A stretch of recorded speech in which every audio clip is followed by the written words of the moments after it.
let's talk about what could happen, because we said, Yeah. what comes next if after you start a war, there's not much else that can help you politically. And then so this is put this up, Andy. This is from Keith Ellison is the Attorney General in Minnesota. Minnesota, and he wrote this on his Substack. He says Trump is not just flirting with authoritarian fantasies anymore. The evidence now points to an active plan for a federal takeover of the 2026 elections, and the alarm bells could not be louder. In recent months, he has openly mused what we shouldn't even have, and that we shouldn't even have an election after winning the presidency, and talked about the need to take over elections and nationalize the voting, signaling to desire to pull control away from the states and into his own hands. Those weren't throwaway lines. They were the public tip of much more dangerous iceberg. And so this is a problem. This is the issue. Let me make this bigger because my eyes, as an older person, it's not so good. Behind closed doors, his allies have been quietly building the machinery to make that takeover real. On February 19th, a 30-person roundtable in downtown Washington, D.C. brought together senior federal officials and some of the most notorious 2020 election deniers at the Gold Institute for International Strategy.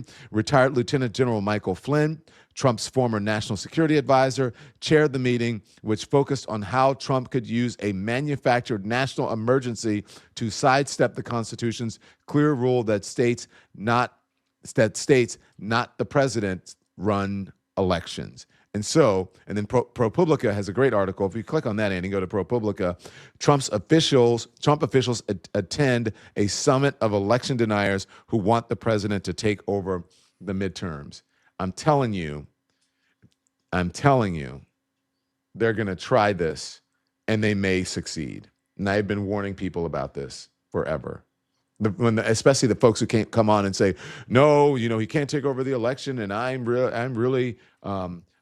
have the most confidence that the Democrats are going to win, and it's going to be a blowout election. And I say, if we have an election, they say we're going to have one. I don't know if we are.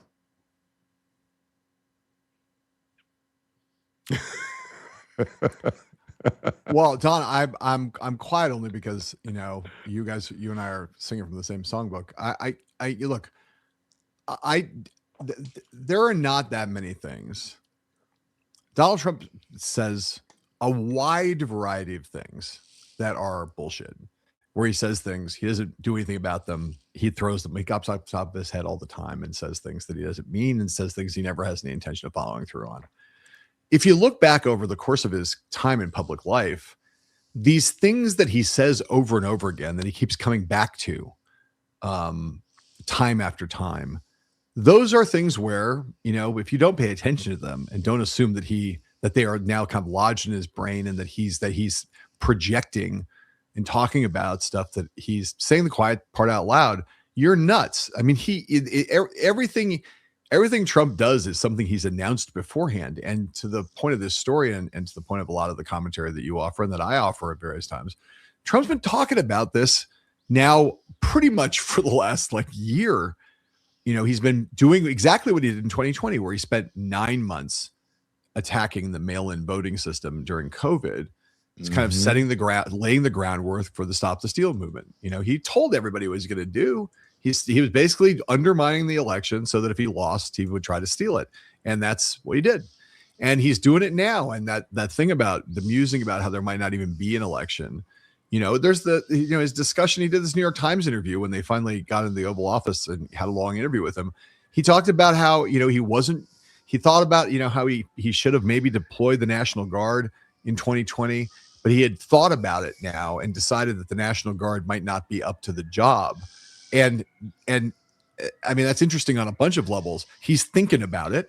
He's thinking about, why is he thinking about it? Not just retrospectively, he's thinking about it going forward. And if you think about the ICE situation, what is Los Angeles to Washington, D.C., to Chicago, to Minneapolis look like to you, if not the test runs for using ICE instead of the National Guard, which Trump has kind of, I think, decided, well, those people might be too loyal to the law to do what I need to do. But I'm going to build my paramilitary force, and now I'm going to start doing test runs.